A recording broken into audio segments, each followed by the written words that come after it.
This is a joint work with one who's also known as Jeffrey's colleague from Columbia Law School. And the only question, this conference is also about social justice, and I'm still looking for the justice in the fact that I'm here doing the work and he's sitting there and smiling. But anyway.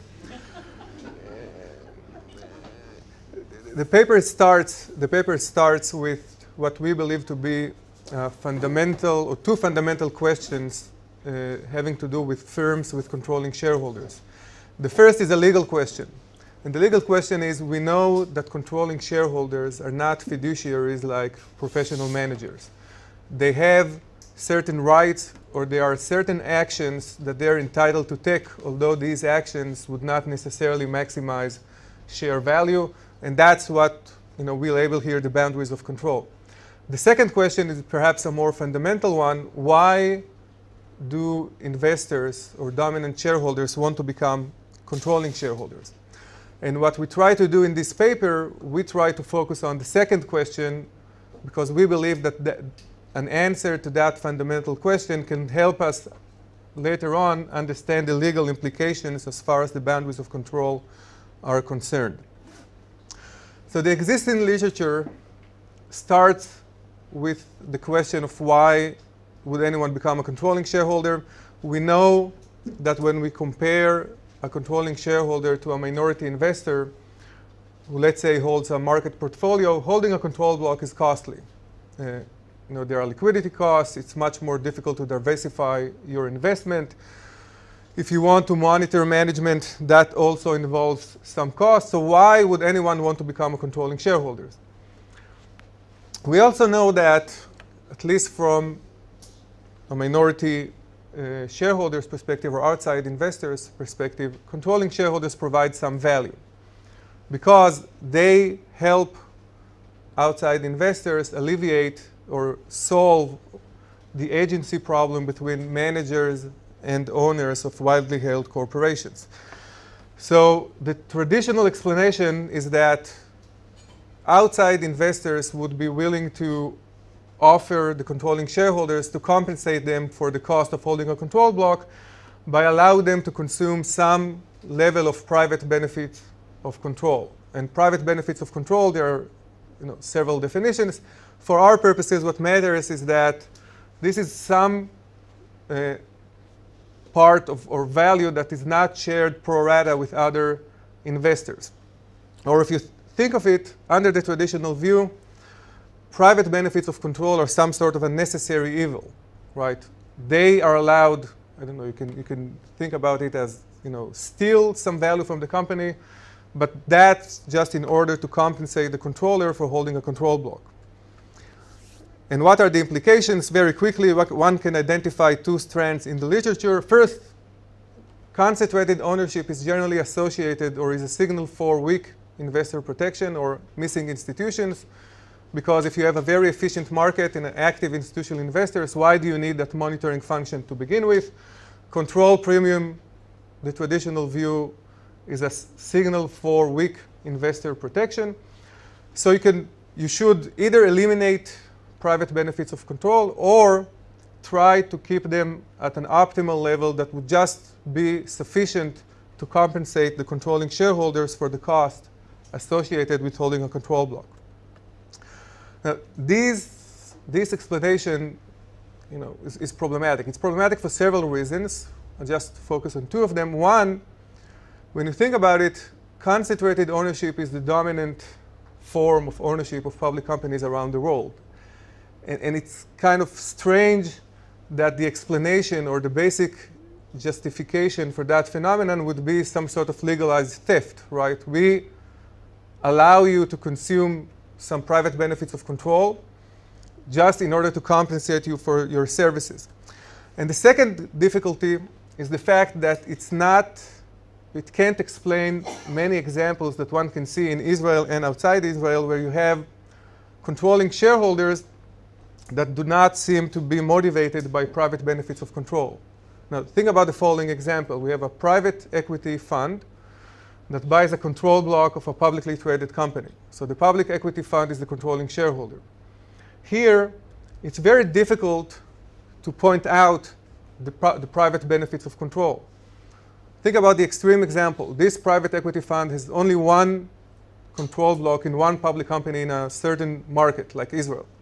They don't do any self-dealing transactions. Obviously, they don't buy control to appoint friends and family to sit on the company's board. So under the traditional explanation that says it's all about private benefits of control, why would this private equity fund be willing to incur the cost associated with holding a control block? And our view is that maybe there's something else, and it's not just the private benefits of control. So we also start with the assumption that holding a control block is costly. Again, liquidity cost, diversification, monitoring, but control could be valuable not only because of the private benefits of control that it allows the controlling shareholder to capture, but also because it's a necessary condition for allowing the investor to capture what we label here as the idiosyncratic value. Now, we're not so sure about that definition. This paper is at a very preliminary stage. So anyone could pick their own definition: subjective value, hidden value, vision, or even a business plan. What do we mean by the idiosyncratic value? Think for a second about an entrepreneur that has a business idea.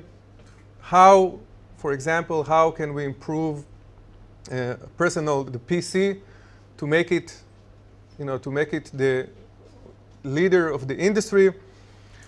If I own 100% of this project, I make my own decisions about how to implement that idea.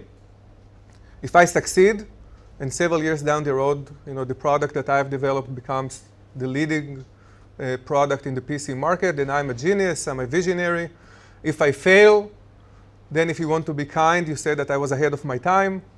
And if you don't want to be kind, you just say that I was plain stupid, right? But if I own 100% of that project, I am the one that have the power to determine whether I want to continue with that project or not. And our point is, if that's what motivates, or that's what provides controlling shareholder with their value, that is the fact that they can control and make decisions that would affect the implementation of the idiosyncratic value, then this value, if the project is successful, can be shared pro rata with all investors. And that's the last part of our presentation. We also explained that from the outside investor perspective, the fact that the controller not only holds control over the project, but also has a significant cash flow investment, that solves or alleviates the agency and asymmetric information problems that arise when you provide someone with control. And if you buy into our story, if you really believe that control can be valuable, not because it's a channel for consuming private benefits of control, but also because it allows you to capture this idiosyncratic value of your effort or investment, then one could think that the controlling shareholder phenomenon is consistent with strong investor protection, and control premium could reflect not just the magnitude of the private benefits of control, but perhaps something different, like the value of the idiosyncratic value. I'll skip the freeze-out option for now. And that also could serve as the foundation for why is it that we allow controlling shareholders to exercise control, and why is it that we think that the law should not interfere with the rights of controlling shareholders to exercise control over their corporations. And of course, that's all subject to the rights of outside investors to enjoy a pro rata share of the business. So I'm done basically, but let's do it in a more detailed fashion. So let's assume that we have a person with a business idea. I'm not going to try again and pronounce this word, entrepreneur. It's just too difficult, so I'll just call him the guy with the business idea. And we use a standard financial contracting framework to understand why control is important. So the person with the business idea cannot fund the project, so he or she need to convince outside investors to put their money in the business. And now, once we have outside finance, the parties must allocate two aspects concerning the project. The first is control, who is going to make the decisions. The second is cash flow rights. Now, there is a very wide range of options between, within each one of these categories, within the control aspect and the cash flow aspect. For example, the outside investors could take control over the project. For example, think about an entrepreneur that sells 100% of the equity, and then outside investors are the ones that have control. They can hire the person with the business idea, they can fire him, and they should provide him with some compensation for his service. Or one could think of another option where the person with the business idea keeps all the control rights and all the cash flow rights and just sells or provides those who provides capital with fixed claims on the project, and that's a basic debt contract. Any one of these options, any one of these combinations must take into account concerns for asymmetric information for both parties, both the business person and the providers of capital, agency cost, and the ultimate result, the end result, would also be dependent upon the bargaining power of the parties. So if I'm Mark Zuckerberg selling the idea of Facebook, then I may be able to get away with more control rights and more cash flow rights than any other investor would be able to get away with trying to sell a different structure. So what I've done so far is just describe the basic framework of financial contracting. Our project focuses on one aspect, and that's the aspect of idiosyncratic value. And again, think about a person with a business idea. Think about a person with some sort of a vision of how I could increase return on any given project from 9%, which is the market return, to 12%. One of the problems here is that vision or that business plan may be very difficult to specify in a contract because it could be non-verifiable, either ex post or ex ante. And let's focus on the ex post problem, right? Let's say that I convince Omri as my investors, I have this great business plan. Just why don't you invest in my project? 3 years down the road, nothing happens. Omri says, okay, I want to see, where is that 12% return that you promised me? And I say, look, it's still going to happen. Just wait. Be patient, right? Wait another year, 2 years. I know this is going to happen. Minutes. What? 3 minutes. No, you have only 3 minutes, right? But assuming that that's the problem that we're facing, right? That this idiosyncratic value is very difficult to specify in a contract. That's what makes the question: who is the one that controls the right to execute? That's what makes this question a very important one. Having said all that, let's go back to the question that we've started with: why would anyone want to be a controlling shareholder? And one could think about this question of why would I want to combine management and investment? The story so far says I have a business idea and I believe that I can make above market return on my project. Two options. One, I don't need control. I sell Omri the project. Omri is the one that has full control over the question whether I'm going to implement that project or not. And ideally, Omri would compensate me for the value that I promise to provide. The second option is that I keep control over the question of whether this value would be implemented or not, over the execution of this project, because I believe that my control would allow me to capture the above market return on this project.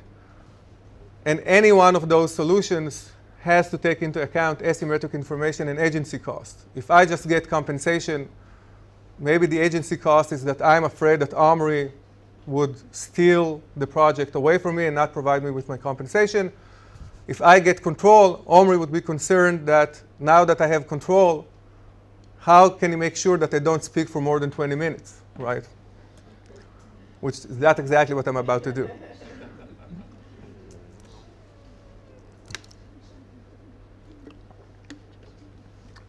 So our point is that controlling shareholders of public corporations, and we focus on controlling shareholders in a standalone company that have equal voting and cash flow right, they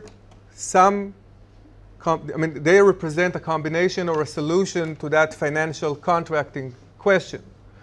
Because what happens here is that the controller or the controlling shareholder gets the right to decide over the fate of the project. That's important for the business side because that allows the controller to be sure that he would be able to capture the idiosyncratic value of the project.